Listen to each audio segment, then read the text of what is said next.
Buenas tardes, profesores y compañeros. Nosotros presentaremos el caso clínico número 3 de hemostasia y los integrantes de nuestro grupo son Nel Diese, Valentina Mesa, Emilio Ramos, Claudia Riquelme, Matías Sangüesa y Paula Salgado. En esta ocasión presentará Emilio Ramos y quien le habla, Paula Salgado.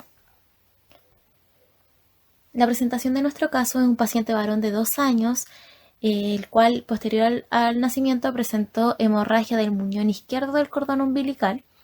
También ha presentado cuadros hemorrágicos, hematomas y epistasis recurrente, por lo que se le deriva a hacer pruebas de hemostasia, en el cual se encuentra recuento de plaquetas, tiempo de trombina, tiempo de tromboplastina parcial activado, prueba de mezcla y cuantificación de factores de coagulación, en los cuales se observa alteración del TTPA que se encuentra prolongado. Por lo tanto, se debe realizar el cálculo de índice de Rosne y recuento del factor 8 también se ve disminuido. Frente a un TTPA prolongado se realiza la prueba de corrección o prueba de mezcla con plasma normal. La corrección o no corrección del TTPA o TP está determinada a través del índice de anticoagulantes circulantes o conocido también como el índice de Rosner. Se realizan 3 mediciones del TTPA, una del paciente, un control normal y uno de mezcla. Se aplica la fórmula que se muestra en pantalla y el resultado se interpreta de la siguiente forma. Si el resultado da mayor al 15%, se evidencia presencia del inhibidor. Y si el resultado es menor al 12%, se dice que hay una ausencia del inhibidor. Como nuestro resultado es de 2,41%, hay una ausencia del inhibidor, por lo tanto existe una deficiencia de factores en la muestra. En cuanto a los signos y los síntomas, hay epistasis, equimosis y hemorragias frecuentes, y también existen hemorragias desde el nacimiento. Con respecto al diagnóstico y frente a los resultados de laboratorio, antecedentes clínicos, además de asociarlos con signos y síntomas, el paciente está cursando con una hemofilia de tipo A. Y los resultados de laboratorio que nos llevaron a realizar el diagnóstico de hemofilia tipo A son el TTPA prolongado, el cual nos orienta que existe una condición patológica en la vía intrínseca de la coagulación, índice de Rosne, donde su resultado fue menor a 12%, por lo que es indicativo de déficit de factores. Y para determinar cuál es el factor alterado, se le realiza la cuantificación de factores, en donde resultó disminuido el factor 8, el cual es indicativo de hemofilia de tipo A. En cuanto a la etiología, la hemofilia aparece por primera vez en una descripción del trastorno escrita en 1828 por Friedrich Hopp. En el año 1952 se distinguió la hemofilia B del tipo A y con frecuencia y durante años se le denominó enfermedad de Crispman, debido al apellido del primer niño en la que se reportó este trastorno. Es una enfermedad genética ligada al cromosoma X y se expresa por una disminución del factor de coagulación 8 asociado a la hemofilia A o el factor 9 asociado a la hemofilia B. Ambas se deben a la menor producción del factor deficiente. Con respecto a la figura número 1, si el bebé obtiene cromosoma Y del padre, será un varón, y este hijo puede recibir de la madre el cromosoma X que contiene el gen de la hemofilia o cromosoma X que contiene el gen que rige la coagulación normal. Si el hijo recibe de su madre el cromosoma X que contiene el gen de la hemofilia, él tendrá la enfermedad. Si él hereda el otro cromosoma X, su sangre coagulará normalmente. Así vemos que las probabilidades de que el hijo de una portadora tenga hemofilia son de un 50%. Si el bebé obtiene el cromosoma X del padre, será una niña. El cromosoma X, que es proveniente del padre con hemofilia y que contiene el gen de la hemofilia, la niña tendrá hemofilia. Pero como la niña también recibe un cromosoma X de la madre y este tiene el gen que dirige la coagulación normal, por lo tanto es dominante, la niña no tendrá la hemofilia, pero sí será portadora de la enfermedad. De este modo, en este caso, todos los hijos de esta familia serán normales y todas las hijas serán portadoras de la hemofilia. En la figura número 2, una mujer que es portadora de la hemofilia tiene un 25% de probabilidades de tener una hija que también sea portadora de la enfermedad, un 25% de probabilidades de tener un hijo con hemofilia y un 50% de probabilidades de tener lo mismo, un niño que una niña que no tenga el gen de la hemofilia en lo absoluto. En la figura número 3, un hombre con una hemofilia y una mujer portadora tienen un 25% de probabilidades de tener un hijo con hemofilia, un 25% de probabilidades de tener un hijo cuya sangre coagule normalmente, un 25% de probabilidades de tener una hija portadora y un 25% de probabilidades de tener una hija con hemofilia. Con respecto a la epidemiología, el informe del sondeo mundial anual del año 2017 se identificaron más de 315.000 pacientes. Esta cifra constituye un incremento de 6,6% en comparación con el número de pacientes identificados anteriormente, en el año anterior. El informe abarca 196.706 pacientes que están en tratamiento de la hemofilia. La hemofilia de tipo A afecta a 1 de cada 5.000 a 10.000 varones. De este modo, la hemofilia del tipo A es la causante de la mayoría de los casos de hemofilia, alcanzando un 85%. La hemofilia se hereda en el 60% de los casos. No puede contraerse ni transmitirse, pero algunas veces se manifiesta en personas donde no había antecedentes de hemofilia en la familia debido a una mutación genética de la madre o del niño, aproximadamente el 40%. En Chile existen 32 centros de atención que tratan a un total aproximado de 1.200 personas con hemofilia. Este dato se refiere solamente a los pacientes que han consultado por problemas agudos y requieren tratamiento de sustitución.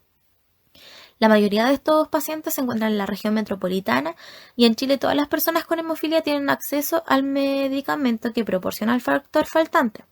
Este es suministrado por los principales hospitales de cada provincia.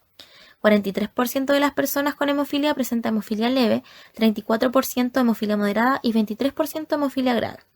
En el gráfico podemos observar que en Chile el 85% de las personas con hemofilia presentan hemofilia tipo A, 14% hemofilia tipo B y 1% presenta otras deficiencias de factor poco comunes. En este momento está hablando Emilio Ramos. Hablando de la fisiopatología de esta enfermedad, tenemos que saber primero que la forma activa del factor 9 de la coagulación es una proteasa de serina que funciona como un activador del factor 10.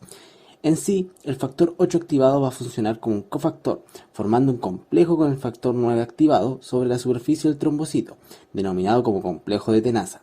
Este va a acelerar de manera importante la velocidad de activación del factor 10. En los pacientes con hemofilia, al tener una disminución en el factor 8, no se puede formar este complejo de tenaza, por lo cual habrá una generación de trombina disminuida. Debido a esto, el coágulo es ineficaz para la hemostasia, llevando a una hemorragia excesiva. El diagnóstico de esta enfermedad podemos encontrar diferentes pruebas, como sería tiempo de protrombina, tiempo de tromboplastina parcial activado, nivel de fibrinógeno, actividad del factor 8 en suero y recuento de plaquetas, siendo las más importantes el TTPA, que lo encontramos prolongado, el nivel de fibrinógeno, que lo encontramos bajo, y una actividad menor al 50% del factor 8. Cabe recalcar que en sí las intervenciones no recomendadas por el MinSal son realización del tiempo de sangría, estudio de imágenes antes de tratar el paciente, trasladar pacientes sin haber sido estabilizados previamente y uso de antifibrinolíticos en hematuria. Bueno, como tratamiento a elección para la hemofilia tipo A, tenemos la inyección del factor 8 de 20 a 30 unidades por kilo por dosis, 3 veces a la semana. También existe una terapia de reemplazo, la cual busca aumentar el factor entre un rango del 80 a 100%. Específicamente para las personas con hemofilia A, en esta terapia de reemplazo se dan dosis cada 8 horas y por un periodo mínimo de 24 horas. Luego puede distanciarse las dosis cada 12 horas, manteniendo un nivel del factor del 50%. Los días siguientes se pueden bajar la dosis a una diaria, con el nivel del factor plasmático del 30% según la evolución clínica. Aquí podemos observar el flujograma del manejo de pacientes con hemofilias. Esto fue realizado por el MinSal, que tal como indica, una vez confirmado el diagnóstico de la hemofilia, se separan a los pacientes por edad, en donde los pacientes menores a 15 años se inician la profilaxis, teniendo un control clínico mensual, uno serológico anual y una pesquisa de inhibidores trimestral. Por otro lado, a los pacientes mayores de 15 años se les realiza el mismo procedimiento, pero ante una mala evolución se derivará al centro de referencia de la red o se aplicará tratamientos especiales dependiendo de la magnitud de esta. Hablando de la conclusión de este caso, podemos encontrar que la hemofilia tipo A es una diátesis hemorrágica congénita, específicamente ligada al cromosoma X, por lo cual afecta en su mayoría a varones.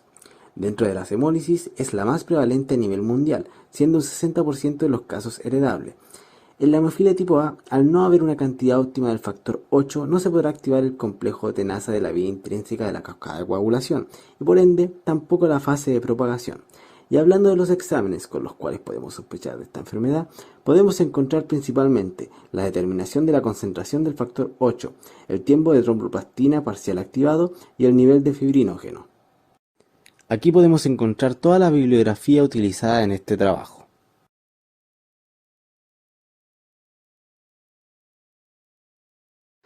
A modo de resumen de este caso, tenemos a un paciente varón de 2 años, el cual posee signos y síntomas como cuadros hemorrágicos frecuentes, epistaxis frecuente y hemorragia del muñón izquierdo del cordón umbilical.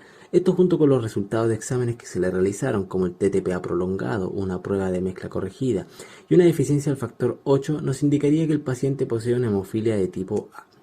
Hablando del diagnóstico de este, encontramos que el índice de Rosner, el cual tuvo un resultado de 2,41%, nos dejaría en evidencia la deficiencia de factores.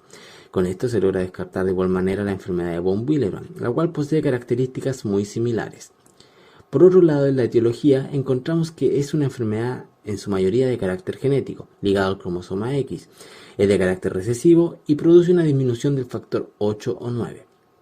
En la epidemiología encontramos que más de 315.000 pacientes son diagnosticados mundialmente al año.